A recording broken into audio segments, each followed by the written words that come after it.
Trita Parsi is the Executive Vice President of the Quincy Institute for Responsible Statecraft and joins us now from Washington, D.C. Trita, it's good to have you with us again. Thanks for being here. Thank you. I was reading something that you recently wrote, and you called the blockade of the blockade by the U.S. a delusional silver bullet.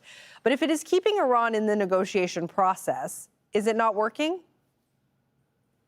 The negotiations were taking place and could have continued to take place regardless of the blockade. The blockade has nothing to do with the Iranians being at the table. The blockade is blocking diplomatic progress more than anything else, and also has backfired on Trump in the sense that once Trump managed to get the ceasefire, which was through diplomacy, pre-blockade, he actually ended up getting the greatest benefit of that ceasefire because the primary pressure on him, the war itself and the manner that it was pushing up gas prices, actually was now taken off.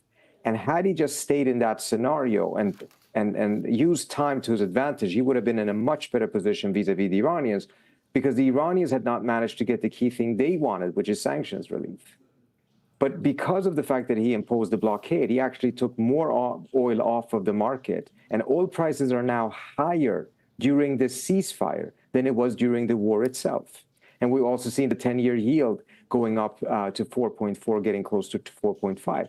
So all of these different economic indicators show that the blockade is actually making the situation worse for Trump. And the assumption he had that he had more time on his side was absolutely true as long as he didn't impose the blockade.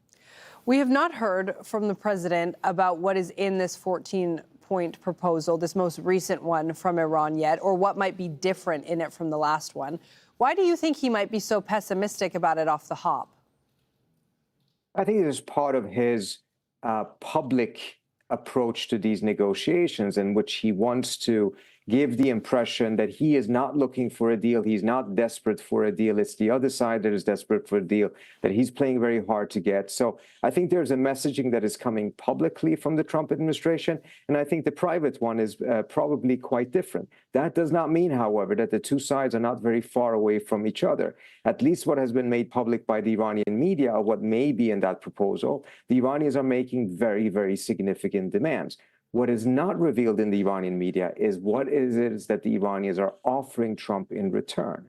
And if those offers actually are pretty far-reaching, then this actually may be a basis for some form of a more advanced negotiation that could lead to a deal. I feel like I've been asking this question for about 2 months now, and I'm not sure if you have an answer for me, but is there a point where this gets too expensive to continue? At what point does the economic repercussion of this blockade become too much for either side to continue to bear? I think it has also already proven itself to be too expensive for the U.S. side. It is definitely imposing a cost on the Iranian side as well. But reality is Iran has been under all kinds of economic pressures and sanctions for 47 years. None of them have managed to break the Iranians or force them to capitulate. And all of them, the Iranians have managed to find ways around, and they're already finding ways to circumvent the blockade as well. But the manner in which the blockade is pushing up oil prices, which is having a direct political impact on Trump at home, goes beyond what I think the White House had anticipated. How long can both sides hold out if that's the case?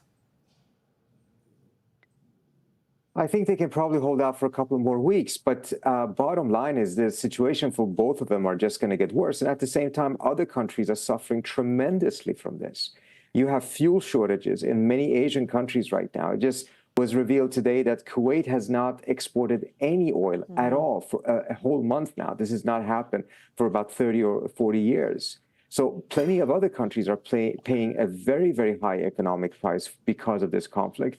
And at some point, there's going to be greater political pressure from other powers, China, for instance, in order for this deal to reach some sort of a diplomatic solution.